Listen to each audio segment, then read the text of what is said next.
नमस्कार दोस्तों। आज की हमारी इस वीडियो में हम आपके लिए जितिया व्रत की कथा लेकर आए हैं। वीडियो पसंद आए तो वीडियो को लाइक और चैनल को जरूर सब्सक्राइब करें। एक समय की बात है, नर्मदा नदी के पास कंचनबटी नाम का एक नगर था। नगर के पश्चिम दिशा में मरुभूमि थी जिसे बालूहाटा कहा जाता था। वहाँ विशाल पाकड़ का एक पेड़ था। उस पेड़ पर चील रहती थी। पेड़ के नीचे एक खोखर था जिसमें सियारन रहती थी। चील और सियारन में गहरी दोस्ती थी। एक बार दोनों ने मिलकर कुछ स्त्रियों को जितिया व्रत करते हुए देखा। तब उन्होंने यह व्रत करने का संकल्प लिया। फिर दोनों ने भगवान जितवाहन की पूजा करने के लिए निर्जला व्रत रखा।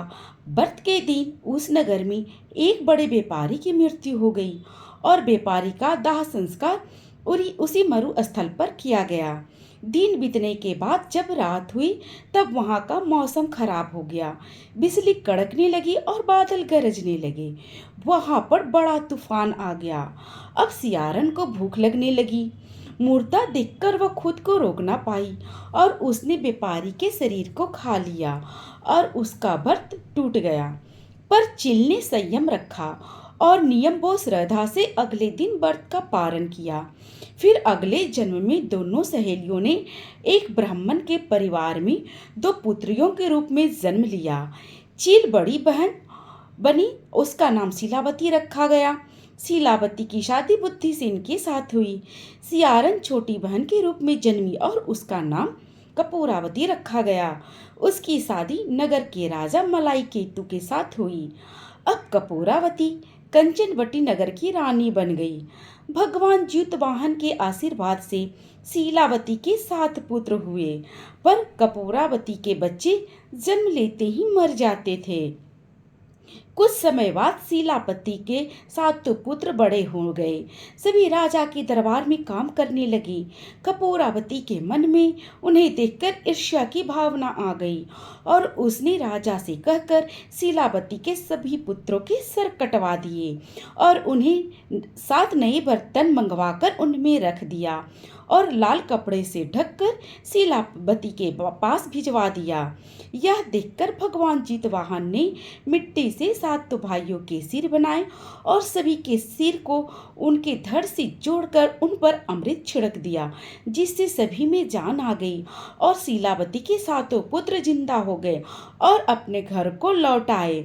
जो कटे हुए सर रानी ने भेजे थे वह फल बन गए। दूसरी ओर रानी कपूरावती शीलावती के पुत्रों की मृत्यु का समाचार सुनने के लिए व्याकुल हो रही थी। जब बहुत देर तक कोई समाचार नहीं आया तो कपूरावती स्वयं देखने बड़ी बहन के घर चली गई। वहां सबको जिंदा और खुश देखकर वह बेहोश हो गई। जब उसे होश आया तो अपनी बहन को उसने सारी बात बता दी। उसे अपनी गलती का पछतावा हो रहा था। भगवान जितवाहन की कृपा से शीलावती को पूर्व जन्म की बातें याद आ गई। वो कपूरावती को लेकर उसे पाकड़ के पेड़ के पास गई और उसे सारी बात बताई। यह सुनकर कपूरावती उसी समय मृत्यु को प्राप्त हुई। जब राजा को यह खबर मिली तो उसने उसी जगह पर पाकड़ के पेड़ के नीचे कपूरावती का दाह संस्कार कर दिया। हे भगवान जितवाहन, जैसे आपने शीलावती की 7 पुत्रों की रक्षा करी, वैसे ही इस कहानी को कहते, सुनते और हुंकार भरते सब पर कृपा करना। कथा पसंद आई हो तो वीडियो को लाइक और चैनल को सब्सक्राइब करें और इस वीडियो को ज़्यादा से ज़्यादा शेयर करें। राधे राधे।